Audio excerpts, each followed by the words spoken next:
और खबर दिल्ली से है, जहां नीति आयोग की गवर्निंग काउंसिल की बैठक हुई और प्रधानमंत्री नरेंद्र मोदी ने बैठक की अध्यक्षता की। दिल्ली के प्रगति मैदान में यह बैठक की गई और बैठक में सभी राज्यों के मुख्यमंत्री मौजूद रहे। 7 राज्यों के मुख्यमंत्री बैठक में शामिल नहीं हुए, यानी 7 राज्यों के मुख्यमंत्री ऐसे थे जो इस बैठक में शामिल नहीं हुए। तो 7 राज्यों के मुख्यमंत्रियों ने इस बैठक में हिस्सा नहीं लिया। तो नीति आयोग की गवर्निंग काउंसिल की ये बैठक जो प्रधानमंत्री नरेंद्र मोदी की अध्यक्षता में हुई, तो दिल्ली के प्रगति मैदान में बैठक की गई और इस बैठक में 7 राज्यों के मुख्यमंत्रियों ने इससे किनारा किया, इसमें शिरकत नहीं की। पीयूष इस पे ज्यादा जानकारी देंगे। पीयूष, आज की इस बैठक में क्या कुछ हुआ और 7 जो मुख्यमंत्री 7 अलग अलग राज्यों के जो मुख्यमंत्री हैं उन्होंने इसमें शिरकत नहीं की, वो कौन से थे और क्यों इससे दूरी बनाई? देखिए, अगर हम बात करें तो निश्चित रूप से नीति आयोग की गवर्निंग काउंसिल की 8वीं जो बैठक है वो हुई है। करीब 10 बजे के आसपास ये बैठक शुरू हो गई थी। प्रधानमंत्री नरेंद्र मोदी खुद इसकी अध्यक्षता कर रहे थे। तमाम राज्यों के मुख्यमंत्री इसमें सम्मिलित हुए थे। हालांकि कुछ मुख्यमंत्रियों ने इस बैठक का बायकॉट जरूर किया था, जिसमें दिल्ली के मुख्यमंत्री अरविंद केजरीवाल की बात करें या पश्चिम बंगाल की मुख्यमंत्री ममता बनर्जी की बात करें या पंजाब के मुख्यमंत्री भगवंत मान की बात करें। हालांकि सबसे बड़ी बात है कि आप देखिए, दिल्ली के मुख्यमंत्री ने सीधे तौर पर कहा कि केंद्र सरकार गैर बीजेपी शासित राज्यों को काम नहीं करने देना चाहती है और कहीं ना कहीं अध्यादेश का भी उन्होंने जिक्र किया था। कल बकायदा प्रधानमंत्री को उन्होंने एक पत्र भी लिखा था, जिसको सोशल मीडिया ट्विटर पे उन्होंने ट्वीट भी किया था। साथ ही अगर हम बात करें तो कुछ जो मुख्यमंत्री हैं, जो गैर बीजेपी शासित राज्यों के मुख्यमंत्री हैं, उन्होंने इस बैठक का बायकॉट जरूर किया। लेकिन सबसे बड़ी बात है कि कांग्रेस पार्टी कहीं ना कहीं इस बैठक में सम्मिलित रही। हालांकि राजस्थान के मुख्यमंत्री अशोक गहलोत इस बैठक में हिस्सा नहीं ले सके, लेकिन जो छत्तीसगढ़ के मुख्यमंत्री है, कांग्रेस शासित राज्य है छत्तीसगढ़, वहां के मुख्यमंत्री ने इस बैठक में हिस्सा लिया। इसके साथ ही अगर हम बात करें तो इस बैठक में राज्यों के साथ समन्वय किस तरीके से बना के केंद्र सरकार काम करेगी, इसको लेकर चर्चा हुई। चूंकि इस बैठक का जो थीम है वो कहीं ना कहीं विकसित भारत 2047 रखा गया था, यानी कि 2047 तक किस तरीके से भारत को और विकसित करना है और इसको लेकर एक खाका तैयार किया जाए। क्योंकि नीति आयोग की जब भी बैठक होती है तो तमाम जो अधिकारी होते हैं वो भी इसमें मौजूद होते हैं। इसके अलावा संबंधित जो मंत्री होते हैं वो भी मौजूद होते हैं। चूंकि उत्तर प्रदेश और उत्तराखंड दोनों के राज्यों के मुख्यमंत्री भी कहीं ना कहीं इस बैठक में सम्मिलित थे। तो खासतौर पर अगर उत्तराखंड की अगर हम बात करें, उत्तर प्रदेश की बात करें, तो उत्तर प्रदेश में जिस तरीके से विकास कार्य हो रहे हैं उसको और किस तरीके से गति देना है, इसको लेकर कहीं कहीं उत्तर प्रदेश के मुख्यमंत्री योगी आदित्यनाथ ने प्रधानमंत्री से चर्चा की। इसके साथ ही उत्तराखंड की अगर हम बात करें तो उत्तराखंड में भी कई केंद्र सरकार की विकास की परियोजनाएं ऐसी है जो राज्य में तेजी से चल रही है। तो निश्चित रूप से आज काफी महत्वपूर्ण बैठक नीति आयोग के गवर्निंग काउंसिल की ये बैठक हुई है, जिसमें तमाम जो राज्यों के मुख्यमंत्री थे वो उन्होंने इसमें शिरकत किया और कई बातों को लेकर कहीं ना कहीं इसमें चर्चा हुई है। और इसके साथ ही अगर हम बात करें शिक्षा की बात करें, स्वास्थ्य की बात करें, या जिस तरीके से प्रधानमंत्री का सपना है कि किस तरीके से भारत को आत्मनिर्भर बनाना है, स्किल इंडिया की बात करें या स्टार्टअप इंडिया की बात करें, इन सब तमाम विषयों को लेकर कहीं ना कहीं इस बैठक में चर्चा हुई है। तो आमतौर पर नीति आयोग की बैठक जो है वो बुलाई जाती है और आज दिल्ली के प्रगति मैदान में करीब 10 बजे से लेकर थोड़ी देर पहले ये बैठक कहीं ना कहीं खत्म हुई है। तो निश्चित रूप से काफी महत्वपूर्ण बैठक आज दिल्ली में हुई है। बहुत शुक्रिया पीयूष जानकारी के लिए। तो नीति आयोग की यह बैठक थी जिसमें करीब 7 राज्यों के मुख्यमंत्री इसमें नहीं शामिल हुए और 7 राज्यों के सीएम इस बैठक से दूरी बनाते हुए नजर आए। और नीति आयोग की बैठक में मुख्यमंत्री पुष्कर सिंह धामी शामिल हुए और उत्तराखंड के विकास को लेकर नीति आयोग की बैठक में उन्होंने बात रखी। औद्योगिक प्रोत्साहन नीति की अवधि बढ़ाने की मांग सीएम ने की है और उत्तराखंड को विकास की योजनाओं में मिले प्राथमिकता, इस बात का जिक्र उन्होंने किया। नए संसद भवन के लोकार्पण पर विपक्षी दलों के विरोध पर भी उन्होंने अपनी प्रतिक्रिया दी और विपक्षी दलों का काम सिर्फ विरोध करना है, सीएम धामी ने कहा। यही हालत रही तो अब की बार विपक्ष की इससे भी कम सीटें आएंगी। और दिल्ली में नीति आयोग की बैठक में सीएम पुष्कर सिंह धामी ने शिरकत की और उत्तराखंड के विकास को लेकर बात रखी। मुख्यमंत्री ने कहा कि औद्योगिक प्रोत्साहन नीति की अवधि बढ़ाई जाए, उत्तराखंड को विकास की योजनाओं में प्राथमिकता देने की मांग की।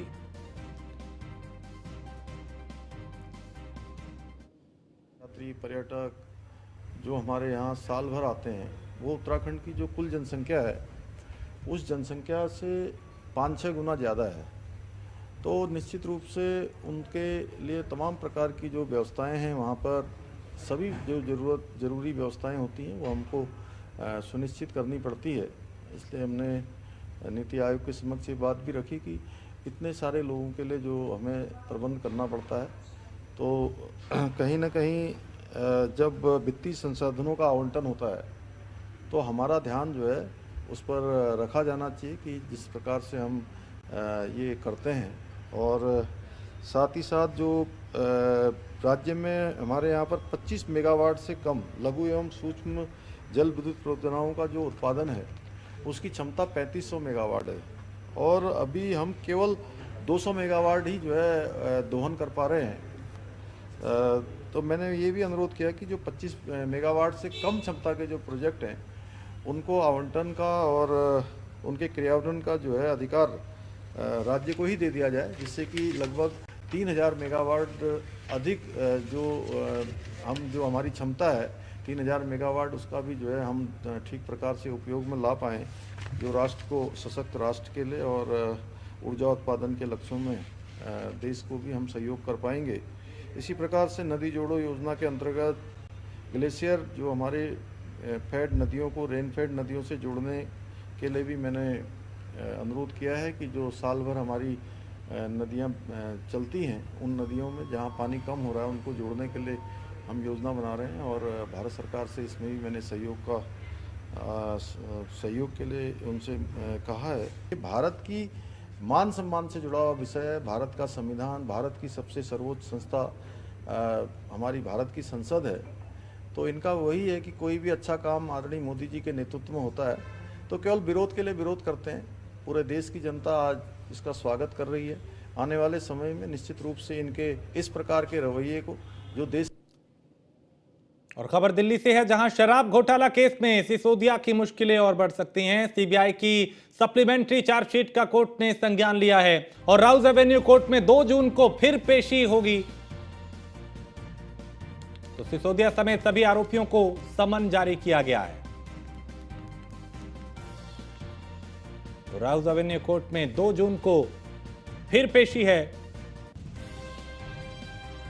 तो कोर्ट ने मनीष सिसोदिया समेत सभी आरोपियों को समन जारी किया है।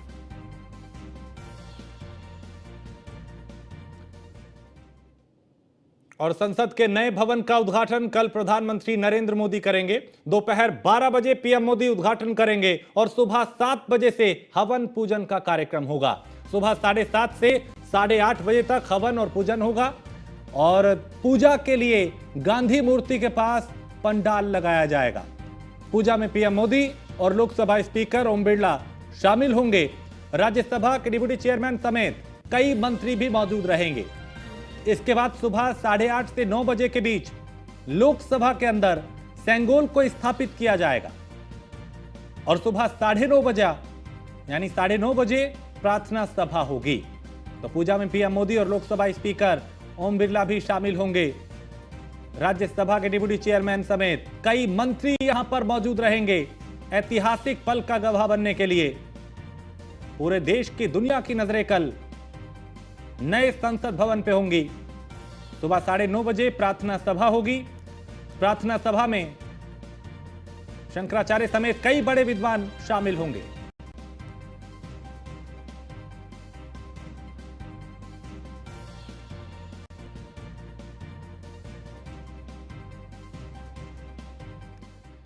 तो नए संसद भवन को लेकर गृह मंत्री अमित शाह ने ट्वीट किया और अमित शाह ने ट्वीट कर लिखा कि नए संसद भवन की इन अद्भुत झलकियों को देख पूरा देश हर्षित है।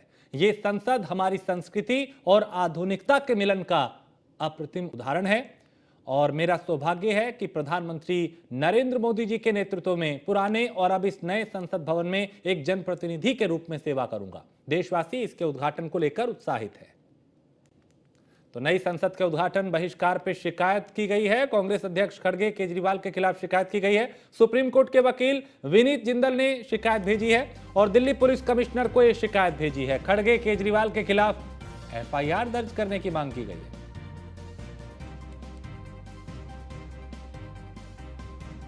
तो नए संसद भवन को लेकर चूंकि एक तरफ तो सियासत हो रही है, दूसरी तरफ अब शिकायत भी होने लगी है। खबर दिल्ली से, जहां बृजभूषण शरण सिंह मामले पर सुनवाई हुई और दिल्ली पुलिस ने कोर्ट में दाखिल की है status report. Rouse Avenue court में 27 जून को अगली सुनवाई होगी, क्योंकि पहलवान लगातार धरने पर बैठे हैं बृजभूषण शरण सिंह के खिलाफ। और अब अफजाउल एवेन्यू कोर्ट में 27 जून को अगली सुनवाई होगी।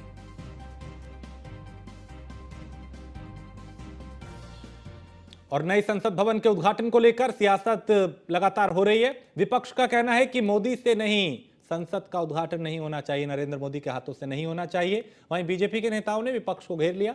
बीजेपी के मंत्रियों और विधायकों ने कल विपक्ष के खिलाफ धरना प्रदर्शन किया। साथ ही कहा कि नीतीश कुमार की यह सब नौटंकी है। ऐसे मुद्दों से विपक्ष जनता को बरगलाने का काम कर रही है। असली चेहरा माननीय मुख्यमंत्री नीतीश कुमार और उप मुख्यमंत्री तेजस्वी यादव का उजागर किए। जब भारत के राष्ट्रपति महामहिम रामनाथ कोविंद जी आए थे यहाँ पर विधानसभा के अंदर, नेता प्रतिपक्ष के नाते संवैधानिक पद का हमने सम्मान किया और उनको इनवाइट किया, क्यों उन्होंने बहिष्कार करके भागा। मुख्यमंत्री जी विस्तारित भवन का जब उद्घाटन किए तो क्यों नहीं यहाँ के राज्यपाल महामहिम रामनाथ कोविंद जी थे, क्यों नहीं उनको इनवाइट किए, क्यों नहीं बुलाए, क्यों नहीं। और यहाँ एक छोटे से ब्रेक के लिए रुकेंगे, जल्द। और खबर दिल्ली से है, जहां टेरर फंडिंग मामले में एनआईए ने कई जगह छापेमारी की है। देश के कई राज्यों में छापे मारे हैं। जबलपुर समेत 13 जगहों पे एनआईए की रेड की गई है एनआईए द्वारा। और टेरर फंडिंग केस में लगातार एनआईए की कार्रवाई जारी है। पिछले कई दिनों में कई राज्यों में छापेमारी की गई है।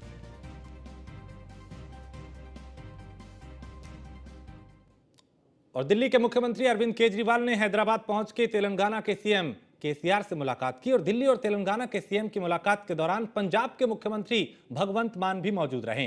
केजरीवाल ने ट्रांसफर पोस्टिंग को लेकर केंद्र के अध्यादेश के खिलाफ तेलंगाना के मुख्यमंत्री से समर्थन मांगा है।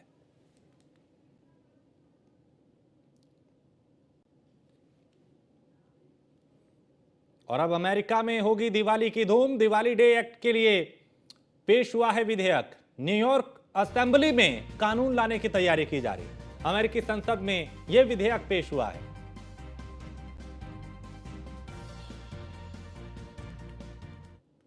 और मुजफ्फरपुर के मोतीपुर पुरानी बाजार पहुंचे पूर्व सांसद आनंद मोहन, जहां समर्थकों ने उनका स्वागत किया।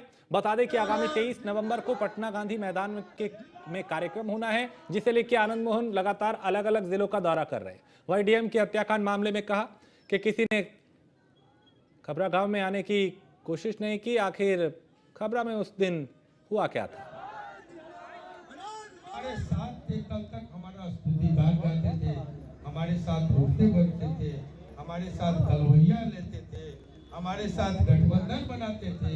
और अचानक मेरे निकलने के बाद हमको वो अपराधी, दुर्दांत अपराधी, गुंडा, मवाली, कोई शब्द, बाहुबली तो जनरल बात है ना, तो कोई ऐसा विशेषण नहीं है जो पिछले दिनों छोड़ नहीं दिया। और लगातार, मैं माफ करना, पूरी गोदी मीडिया को। पटना में जेडीयू प्रदेश कार्यालय में राज्य पदाधिकारियों की बैठक हुई। बैठक में राष्ट्रीय अध्यक्ष ललन सिंह, जेडीयू प्रदेश अध्यक्ष उमेश कुशवाहा समेत कई नेता शामिल हुए। इस दौरान जदयू के राष्ट्रीय अध्यक्ष ललन सिंह ने सुशील मोदी पर निशाना साधा। और ललन सिंह ने कहा कि सुशील मोदी अपना भविष्य देखे, हमारी चिंता छोड़ दें।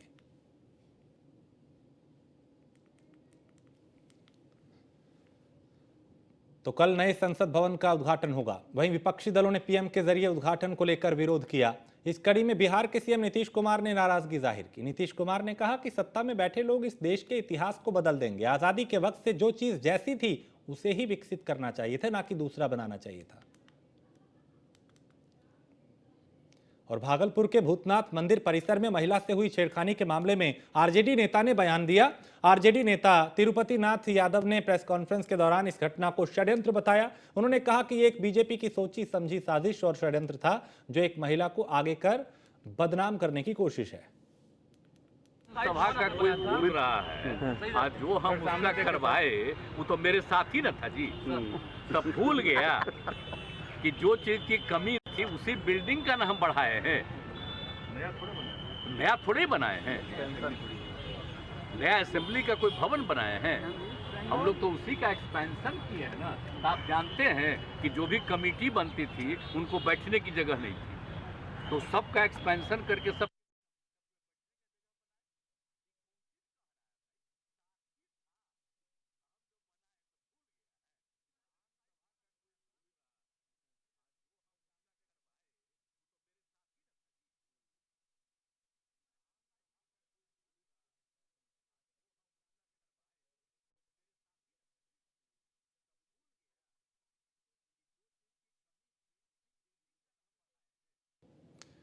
तो यहाँ पर सियासत चूंकि बिहार में भी लगातार हो रही है और इसको लेकर अब आरोप प्रत्यारोप का दौर भी शुरू हो चुका है। आगे बढ़ते पटना रेल पुलिस को एक बड़ी कामयाबी हाथ लगी। पटना जंक्शन से 2 संदिग्ध शख्स को गिरफ्तार किया है। दोनों मध्य प्रदेश के रहने वाले हैं और बिहार की एक महिला को अपने साथ लेकर दिल्ली जा रहे थे।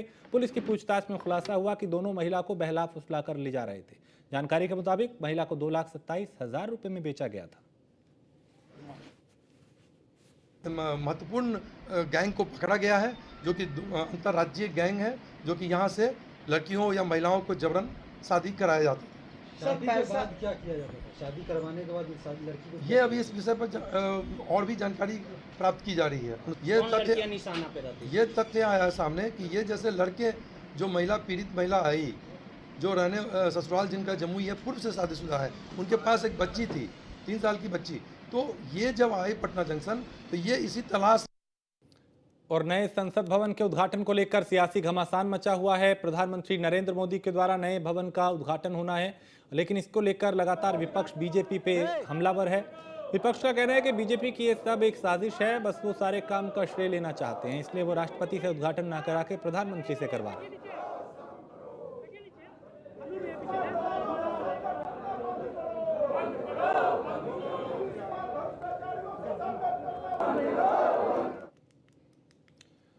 और छत्रपति संभाजीनगर से सनसनीखेज मामला सामने आया, जहां पति से विवाद होने पर पत्नी घर छोड़ के जा रही थी तो उसे एक महिला ने बहला फुसला कर अपने जाल में फंसाया। महिला ने अपने घर ले जाकर पीड़ित की जबरदस्ती वृद्ध व्यक्ति के साथ शादी करवाने की कोशिश की। पीड़िता के मना करने पर उसके साथ मारपीट की गई, जिंदा दफनाने की कोशिश की गई। पीड़िता जैसे ही भागने में कामयाब होकर पुलिस में शिकायत करती है तो पुलिस उल्टा आरोपियों को बचाने में लग जाती है।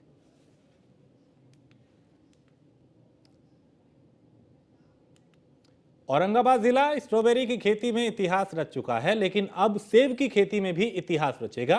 बिहार का सबसे गर्म जिला होने के बावजूद औरंगाबाद में भी सेब की खेती की जा रही है और कुटुंबा प्रखंड के चिलकही बिगहा गांव के प्रगतिशील किसान ब्रजकिशोर मेहता ने प्रखंड के जोड़ा गांव में सेब की खेती की है। पट्टी है जहां गर्म प्रदेश लगभग 45 डिग्री ज़्यादा से ज़्यादा 45 डिग्री सेल्सियस तक इसकी खेती की जा सकती है और जिला उद्यान पदाधिकारी द्वारा ही हमें सब्सिडी पर 100 पौधा स्ट्रॉबेरी आपका सेब का मिला और उस सेब को मैंने लगाया और लगाने के बाद देखें कि एक वर्ष में फल देना शुरू। और दिल्ली में बारिश से तापमान